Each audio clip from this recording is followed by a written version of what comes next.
हरे कृष्णा। राधे राधे। सभी भक्तों को पुत्रदा एकादशी की हार्दिक शुभकामनाएं। तो दोस्तों, हम पुत्र एकादशी की कथा आपको सुनाने जा रहे हैं। तो दुष्टर कहने लगे, हे मधुसूदन, आप मुझे श्रवण शुक्ल एकादशी की कथा सुनाइए। इस एकादशी का नाम क्या है, इसकी विधि क्या है, महत्व सब विस्तार से कहिए। श्री कृष्ण जी बोले, हे राजन, इस एकादशी का नाम पुत्रदा है। अब आप ध्यान पूर्वक इसकी पौराणिक कथा सुनिए। द्वापर युग के प्रारंभ में महिष्मती नाम की एक नगरी में महीजित नाम का एक राजा राज्य करता था, परंतु पुत्रहीन होने के कारण राजा सदैव दुखी व चिंताग्रस्त रहता था। उसे वह राज्य दुखदायी प्रतीत होता था। पुत्र प्राप्ति के लिए राजा ने अनेक उपाय किए, परंतु राजा को पुत्र की प्राप्ति नहीं हुई। वृद्धावस्था को आता देख राजा के अपनी प्रजा के लिए प्रतिनिधियों को बुलाकर कहा कि हे प्रियजनों, मैंने इस जन्म में ना तो कोई पाप किया है और ना ही मेरे खजाने में अन्याय से उपार्जन किया हुआ धन है। मैंने ना कभी देवताओं तथा ब्राह्मणों का धन छीना है और ना ही किसी दूसरे की धरोहर ली है। मैंने प्रजा को सदैव पुत्रवत पाला है। मैंने अपराधियों को पुत्र और बांधवों की तरह दंड दिया है। कभी किसी से घृणा नहीं की है, सबको समान माना है। इस प्रकार धर्मयुक्त राज्य करते हुए भी मेरे पुत्र नहीं है, इसलिए मैं अत्यंत दुख पा रहा हूँ। इसका क्या कारण है?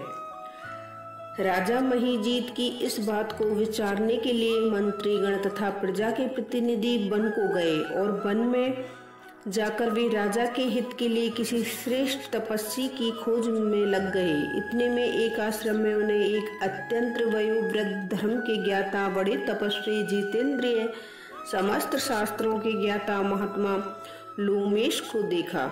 तब सबने जाकर ऋषि को प्रणाम किया। सबके उनसे सामने बैठकर महर्षि लोमेश त्रिकालदर्शी अर्थात वह तीनों लोकों की बात जानते थे।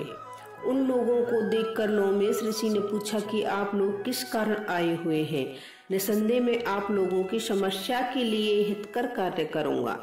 लोमेश ऋषि के ऐसे वचन सुनकर सब लोग बोले, हे महर्षि, आप अंतर्यामी हैं तथा आप हमारी बात जानने में ब्रह्मा जी के समान समर्थ हैं। अतः आप हमारे इस दुख को दूर कीजिए। इस समय हमारे राजा महीजीत पुत्रहीन होने के कारण अत्यंत दुखी हैं। हम लोग उनकी प्रजा हैं, अतः उनका दुख हमसे देखा नहीं जाता। उनके दुख से हम भी दुखी हैं। हमें विश्वास है कि आपके दर्शन से हमारा यह दुख अवश्य दूर होगा, क्योंकि महापुरुषों के दर्शन मात्र से अनेक कार्य सिद्ध हो जाते हैं। अब कृपा करके राजा के पुत्र होने का उपाय बताइए। उनकी बात सुनकर लोमेश ऋषि ने थोड़ी देर के लिए अपने नेत्र बंद किए और राजा के पूर्व जन्म का वृत्तांत जानकर कहने लगे, सुनो प्रियजनों, आपका राजा पूर्व जन्म में एक निर्धन वैश्य था। निर्धन होने के कारण इसने अनेक बुरे कर्म किए। वह एक गांव से दूसरे गांव व्यापार करने के लिए जाया करता था। एक समय श्रेष्ठ मास के शुक्ल पक्ष की द्वादशी के दिन मध्याह्न काल के समय, जब वह 2 दिन का भूखा प्यासा था, एक जलाशय पर जल पीने गया। इतने में वहां एक बछड़े के साथ प्यासी गौ जल पीने आ पहुंची। राजा ने उस प्यासी गौ को जल पीने से हाँक कर हटा दिया और स्वयं जल पीने लगा। इस पाप कर्म से कारण राजा को यह दुख सहना पड़ा। एकादशी के दिन भूखा रहने से वह निर्धन वैश्य राजा तो बन गया, परंतु प्यासी गौ को जल पीते हुए हटाने से पुत्र न होने का दुख उससे भोग रहा है।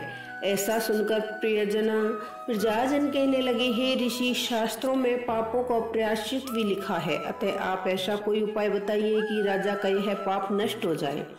लोमेश मुनि कहने लगे, श्रवण शुक्ल पक्ष की पुत्रदा एकादशी को, जिसे पुत्रदा एकादशी भी कहते हैं, राजा व तुम सब लोग पुत्र व रात्रि को जागरण करो और सब अपना पुण्य राजा को अर्पित कर दो। इससे राजा का यह पूर्व जन्म का पाप अवश्य नष्ट हो जाएगा और राजा को पुत्र की प्राप्ति हो जाएगी।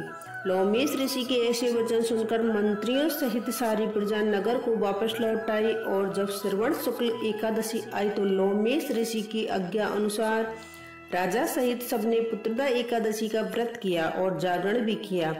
इसके पश्चात द्वादशी के दिन भगवान से प्रार्थना करी कि उनके इस व्रत के पुण्य का फल राजा को मिले। उस पुण्य के प्रभाव से रानी के गर्भ धारण किया और प्रसव काल समाप्त होने पर उसको एक बड़ा तेजस्वी पुत्र उत्पन्न हुआ। हे राजन, इसलिए इस श्रवण शुक्ल एकादशी का नाम पुत्रदा एकादशी पड़ा। अतः संतान के सुख की इच्छा रखने वाले इस व्रत को करें, अवश्य करें। इसके महत्व को पढ़ने व सुनने से मनुष्य सब पापों से मुक्त हो जाता है और इस लोक में संतान सुख भोग कर परलोक में सुख को प्राप्त होता है। फलहार, इस दिन गुड़ का सागर लेना चाहिए। गुड़ के पदार्थ मेवा व मिठाई का सेवन कर सकते हैं। राधे राधे।